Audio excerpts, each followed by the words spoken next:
And then the whole notion of what the more advanced learners will or will not pick up, I think is very much an open question. And my students in general, I guess they're not quite as loaded as yours are with these kinds of things over and over again. They appreciate the corrections. So I'm just saying, I think the context makes a huge difference. I think they would actually be quite upset with me if they got something back from me that would leave open-ended any number of things that I hadn't corrected. This is a very interesting point. Yeah. I think in most contexts in Hong Kong, you go and ask students, interview them, do you want the teachers to correct all mistakes for you? Yes. The answer is yes. But for some lower banding schools in Hong Kong, they may say, no, this is too much for me. But even for some students who say yes, they may say yes mainly because of their previous learning experience. None of their teachers have tried an alternative approach before. So they think that this is the only way to go about it. Yeah, there are many ways. So there are many ways. So this is, and that's why it's a very, very interesting, very vibrant research area and very controversial and interesting. So quick question.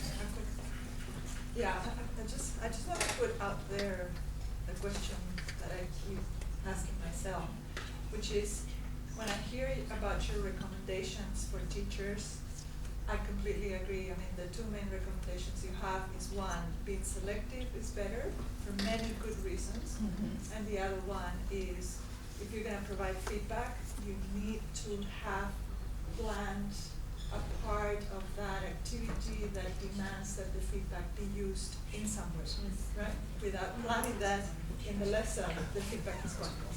Those two recommendations I couldn't agree more with. But there are many good reasons why those recommendations must be made and must be heeded by teachers. Many good pedagogical reasons, logical reasons, educational reasons. We do not need the research for making those recommendations. Yeah. If I think of the research base, and I love that research, I've done that research, I like the research debates, but if I think of that research base, I have so much less faith than you in the soundness and the robustness of those findings. So my question then is, yes, it makes sense to want to convince teachers by strategically saying, and the research backs this up. But as researchers ourselves, can we be a little bit more critical or honest? What is the quality of that research? You notice I'm being very cautious today for good reasons, because it's a presentation about research, I use a lot of hedges, relevance instead of classroom implications or applicability. But if you ask me, the 4 areas I have highlighted, they are very commonsensical. Right.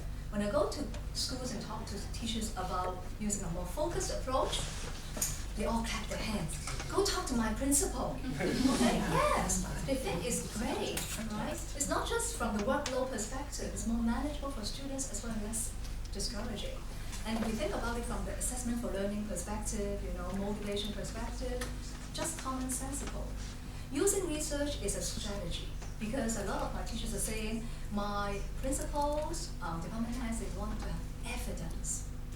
But I think the best evidence is based on their own experience, observation, teacher intuitions, their observation of student learning, as well as evidence based on their own mini classroom research, for example.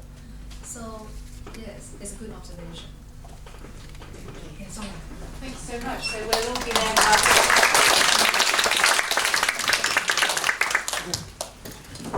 Who, when they pick up a piece of paper, who can't help it but hold a pen in their hand at the same time? So thank you so much, I see, for a really interesting talk. We now have one of the chief committee organisers who not only volunteered to help organise today with Nancy and Tomoko, we'll be thanking them at the end of the day, but they organised all of today, but also, as well as organising the event, to actually say that he'll speak as well. So the other two decided to just stay in the background and just speak. So Winfred is going to be talking about his research. He's doing a longitudinal study of students' writing, looking at how student writing develops. Really, really interesting area, drawing on some of the work of Dara Bianca and Christy and many others in the field. And we're really looking forward to your talk. Thank you. Okay. Thank you so much. Yeah, thank you, Gail's nice introduction. And my name is Winfred, and a PhD student in Department of English in PolyU. And today, after so many presentations this morning talking about textbooks, teaching English, teaching science English, etc., so written creative feedback, etc. So now I'm going to open a new chapter and a new page on this symposium, which I mainly look at the students' writing. So. It's not showing.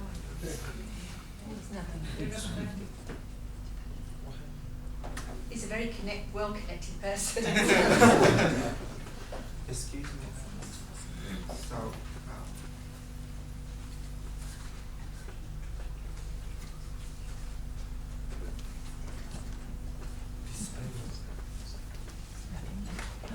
Sorry.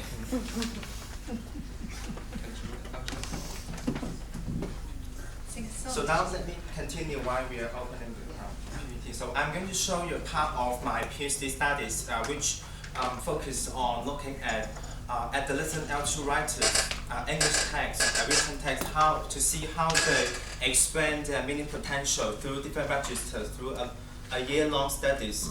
And my and then I will focus on look at how the best students can demonstrate the language ability through a years of long study and through writing. And I want to draw these kind of findings to inform the teachers to see how the best student can perform in their language learning, and then to help to improve the teaching of L2 writing pedagogically and curriculum.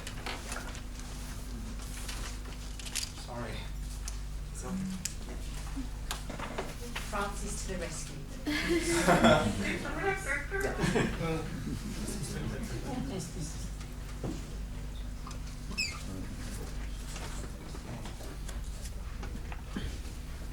So let's look at the first slide. Suppose you are located in such a context. Everybody has passed exam after exam. If you want to go to best university and if you have a better future, a pop music career, something like that. So look at this. I want to go to the university, or even located into the classroom. So under such circumstances, I taught in Guangzhou, and I found lots of problems from this kind of exam-driven district. How can we strike the balances between language teaching and the exam? So this is one of the scenarios I want to show before. So today's my presentation is about. The title of my presentation is Thematic Analysis of Written Texts by Chinese ESL Adolescent Learners along Student Studies. So I mainly focus on the written text they produce, and then I will introduce the outline of the presentation is introduction, literature review, and study design, and findings and discussion. This is the flow chart. And then first of all, I want to talk about a little bit about the background of my project, why I chose this project, and what I'm going to do with this project, and the motivation under this project. I think theoretically, and I was very, deeply, tremendously influenced by my school as a professor, Christian medicine. It was 5 years ago. This is the first talk I listened to his talk in Guangzhou in Sun Yat-sen University when I was an MA student. And I was as curious as these kinds of rabbits about what kinds of theory I want to learn and to inform my L2 language teaching career or something, and to help the teachers in mainland China or in ESL context. And I also found that I was inspired by this talk, like the functional different text typology and something. So I think this is very, very, very influential, and later with different version of books, my course, and so this is paid for the foundation for my PhD project. So, and then the other motivation is from the real work, and I work for this high school, #2 high school in Guangzhou, as one of the top 5 high schools, and then I worked there for 1 year with very nice colleagues, and even for such a top high school, I have a lot of problems, and we have encountered a lot of bottleneck problems that I think real language teaching or real language learning should not be conducted in that way. So, and I thought a lot, and I found that maybe I need to turn to some theory and then to help. And after I come to Hong Kong, and then I found that another motivation is from reading the article written by Tony Sylvia, professor, and he found that just 3% of the published articles in Journal of Second Language Writing are on adolescent L2 writing. So, and I think, maybe it's the time for us to divert our attention to L2 adolescent writing. So, and this is another. And the last one is the methodological motivation from Christian introduced these two professors to me, and then this book. From here, I found that there are a lot of studies on cross-sectional, but we need more longitudinal studies to complement the cross-sectional studies in SLA. So all these little bits of motivation and draw me to this big project, become my PhD project. So I'm going to talk about the next part is the literature, and because I'm doing thematic analysis, so I mainly focus on some literature on thematic analysis under ESL. So we have seen some like Rashina Pankova. Actually, she was my teacher when I was doing exchange in Georgetown University, and the study found that the ability to control the theme construction, various themes in L2 college German writing could be gone to one's language advanced list. That means that the more advanced students, the ability to control the theme is better than the poor writers. And also from the other study, Noah found that through the thematic analysis, you could see the disciplinary differences between the art students and the science students. And art students are better outperformed than the science students in organizing different types of themes. And then in professional communication, we also found that Zhang study in 2011, she collected more than 7,000 pieces of promotion brochures from English and Chinese, and which are comparable. And she, through the detailed analysis of 160 selected texts, and she found that the differences in theme construction between Chinese and English texts in promotional brochures in basic context are that the is very interesting because of the lies in the different cultural expectations and the grammatical structure of the two languages. So, and then she found that she proposed that this kind of studies should enhance the cross-cultural communication in business, especially in promotion, advertising, these types of contexts.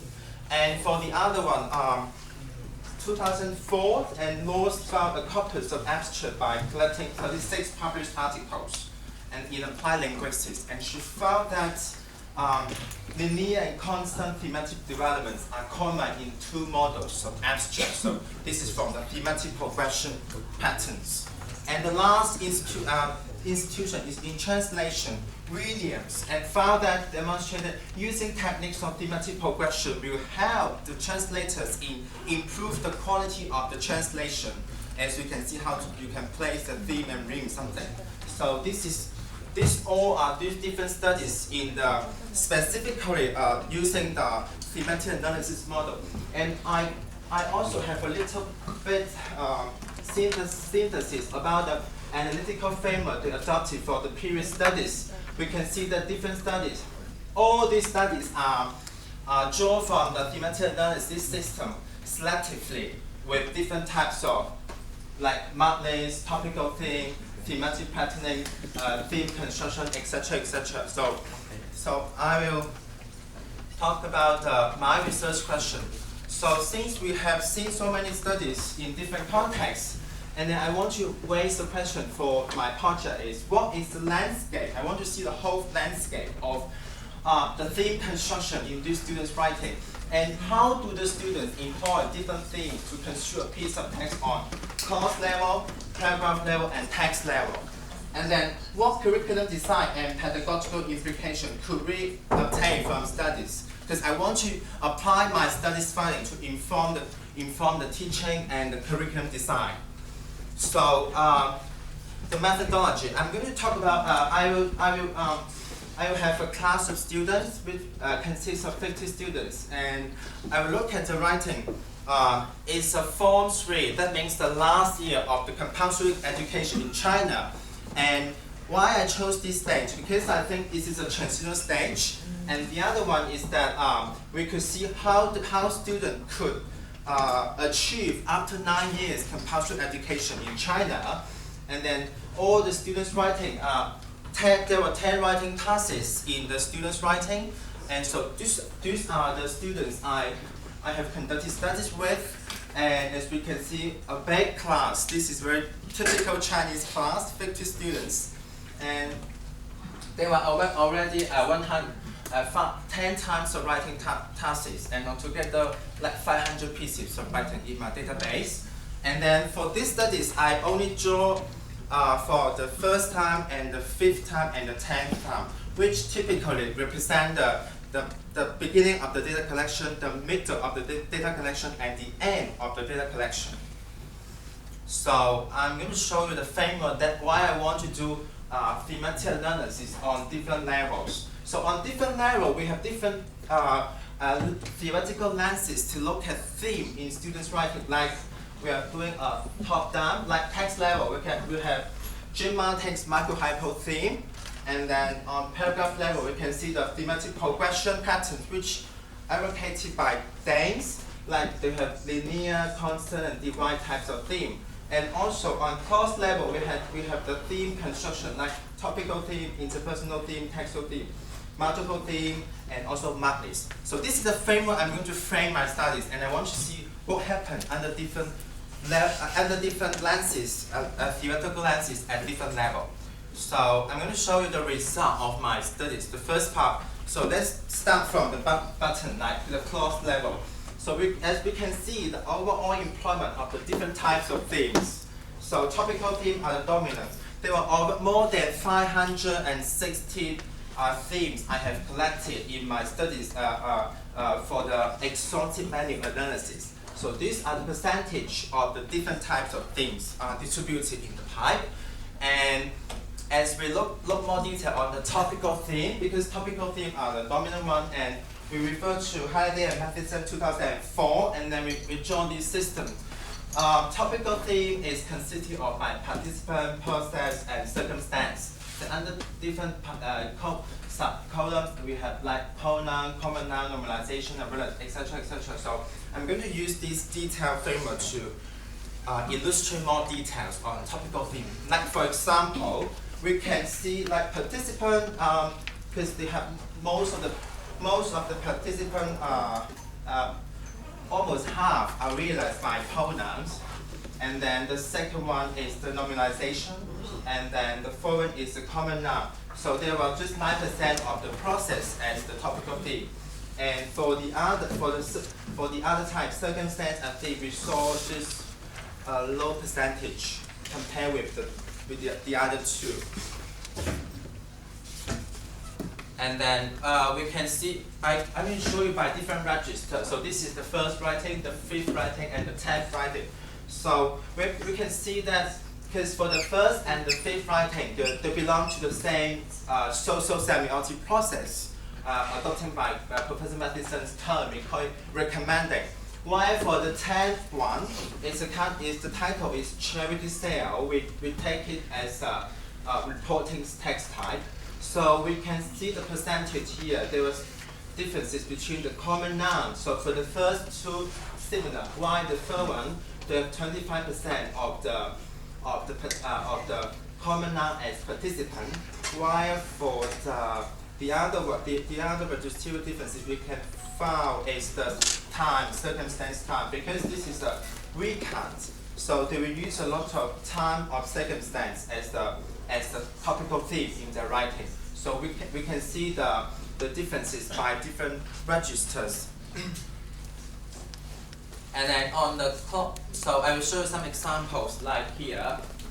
pronoun as participant, common noun as participant, nominalization like sleeping enough, doing well in classes, less communication between you and your mom, etc., etc. Like relative, when you want, what's more, which are, or etc., etc. So this is the real instances I drew from my data.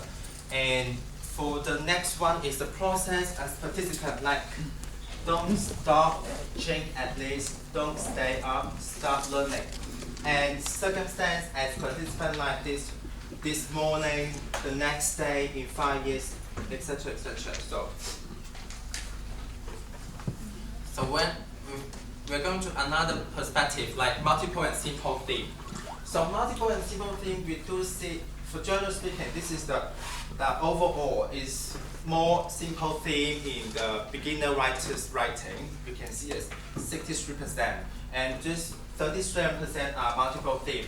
But under different register, we could see the differences still. So the first and the fifth, as I mentioned just now, they are the same social semiotic process, and then they have the same ratio, like percentage of different multiple theme and simple theme. So, but for the last one, it is reporting text, because students will use a lot of I, we, this kind of pronoun to continue to start the writing. So they will use a lot of simple theme, because the charity sale, they will focus on themselves, the feeling, what did they do, and etc., etc. So we can see the differences here. So this is one of the some instances. Psychologically, smiling can be the best way to stay positive, since we are living in a fast developing time, etc., etc. And then I'm going to look at the mark list of the theme, mark and unmarked theme. Also, more than 92% of the theme are unmarked theme, as we can see from the overall situation. Like the different register, we can see the last one, because they use a lot of time as time circumstance as, okay, thank you.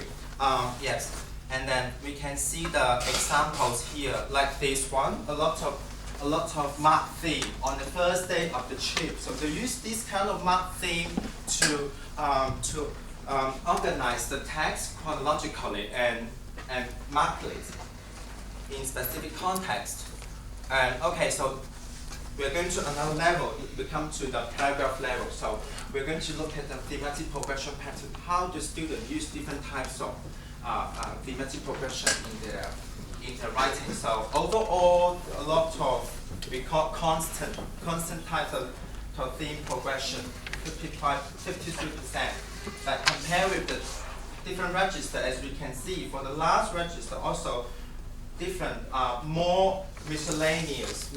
So problems lies here that under the second most favorite types of thematic progression pattern in students' writing are the miscellaneous. We call this miscellaneous that because we could not fit into the models, and which is kind of illogical or unreasonable something. So we can see the how they demonstrate, how they construe the information in a piece of writing like this. So I will show you some examples. Like this one is the constant theme. We call it Newton, he, and he, and he. So this is, we call it theme construction. Like this one is kind of miscellaneous, and the information is not that logical, and the students organize the information could be improved in a better way. So this one is the linear one. We call it lifelong learning. It's very important for us, and we should spend our whole life learning things. So this is the instances for this level. And then for the last level, we come to the text level. So how we see how students use different types of macro-hypo theme. Yeah, thank you. To construe the text. So I will show you two texts. This is the first text is recommending. So lifelong learning, as we can see, the macro theme, lifelong learning is very important to us of all. And then the hypo theme here, lifelong learning means that we should keep on learning in the lifetime. In other words, it means learning isn't only available in school, blah, blah, blah. So a lot of explanation. And then the second hypo theme is the benefit from keeping lifelong learning. So like apparently we do benefit a great deal from lifelong learning. and then a lot of benefit, the first, the second, the third, the fourth, etc., etc. And then restatement of the topic, keep lifelong learning in the end. So I think the idea of lifelong learning should be widespread in order to live a more well-being life. So this is one instance. Is also very typical texts in the best students' writing at Informed Point level. So the second text type is the recount, the charity sale, and I'll show you like this one. The micro theme is copy of the report. This morning, our school had a charity sale on the playground, and then we have another two hypo theme, like it was a great event, how great it was, and then it was a huge success, how success it is, and then restatement of the positiveness of the activity, and then in the end, like what a meaningful and interesting activity it is. So, so these are the findings from different levels of the students' writing. And then I'm focused on, this is the summary of the findings. And then as we can see on text level, basic micro-hypo-theme awareness in students' writing is demonstrated. They know this, they know how to organize the information in a piece of text. But when we come to paragraph level, when different paragraphs contribute to the main topic, they get loose here. A lot of miscellaneous kind of thematic progression pattern found. So I think we should draw more attention to this part. While for the course level here, we could see that most of the topical themes are comprised of participant, while most of them are pronoun. And then for the textual level and for the marks list, most of them are unmarked theme. Under circumstance of recount, they will use the marked theme like time of circumstance and also the multiple and simple theme. Most of them more simple theme are found in students' writing. So this is the basic, the landscape I found. So let's come to the discussion part. So what kinds of implication or could we draw from my findings? So like, I think registral differences that show along the analysis, and as I showed from the data analysis, I think as teachers, as researchers, we should warn the teachers that different registers are controlled by different linguistic resources, like theme, ring, this kind of construction. We should bring in this kind of element into the daily teaching. Pronoun is frequently used in students' writing. So we can see why they use lots of pronoun. And then the theme, I think I got some lessons from Madison's 1996 quote, theme as enabling resources. We could see from the students' writing that if they know how to handle the theme construction, they could express the meaning in a very logical and reasonable way, and they can fulfill their meaning potential. So we should inform the teacher as not this way. And also theme as an indicator of language proficiency. So why do a lot of pronoun are using here for beginners writer? Why for advanced level writer they use lots of nominalization and this kind of thing? So maybe we should include this kind of built up construction of theme at different levels. So this is the discussion part. So I think the most important thing is empower teachers with the basic linguistic devices, because I think this is very useful, and I think 16 functional linguistics is one of the best way to inform teachers.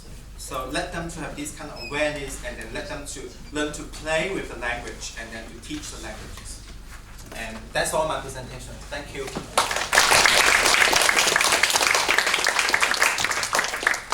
Okay, we've got a few minutes for questions and then lunch. Graham, you've got a question?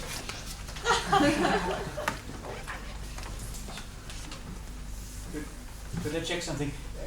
Just to sort of relate to issues that have come up before, and something that you commented on, I see.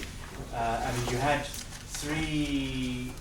over a year, you had three sampling points, right? Mm-hmm. And it's interesting in terms of what this kind of research can show. It sets out to be longitudinal, but then there is the issue about genre, text type, register, whatever we call it. So what are the differences that are showing up? Are they differences that are, as it were, chronological, or are they primarily registerial, and it relates to another interesting topic that's come up.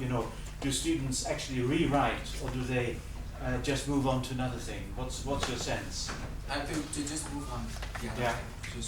Yeah. And It's so- most of the writing are collected from the exam. Because Right. the last year, so they were driven by the exam, and they have a kind of monthly kind of texts, and then they write on exam paper. Most of the studies. So these differences in the deployment of the resource would seem to be primarily registerial differences. I think so. Yeah. Yeah. So that's a challenge in longitudinal studies, right? Yeah, so I think it's interesting to see how because another part of my PhD studies is I look at the 10 text type. So use the social semiotic process and also Jean Martin's genre, and then I see how they move on across the years of studies and then different text type. But for this exhaustive analysis, that's why I chose 3 types, because I could not include all. So that's the reason. Yeah. So. Did you do any intervention? Did you actually teach them about? No, because this is text analysis, Right. and then I just focus on the natural output. So maybe next step I will go to look at the classroom and talk to the teachers. Yeah. Sorry, just additional information that what Christian has saying that is very interesting. Say that Winfred study has a kind of, the relationships or relevance about what Corinne has just talked about in the article on written communication. Yes, it's 1 or 2 years ago. Yeah, talking about post study or the study comparative study, but turns out that. Yeah, it turns out the vegetarian differences, which is really interesting for our discourse analysis to do. Yeah.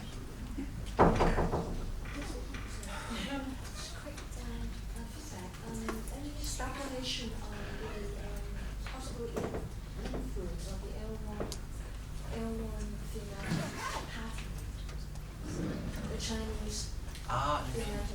It would be very interesting if you also have any context of exam scripts on similar registers in Chinese. Yeah, it could be very interesting. I think so. Yeah, to look at the Chinese writing. The thematic progression. Yes, exactly. I think the food is outside. So, sorry to interrupt you. I'm sure we can carry on with the questions with Jim and Winfred and Angel from the second session. Thank you so much for some great talks, and please ask some questions outside, because I'm sure there's lots more questions to ask. Thank you. Thank you very much.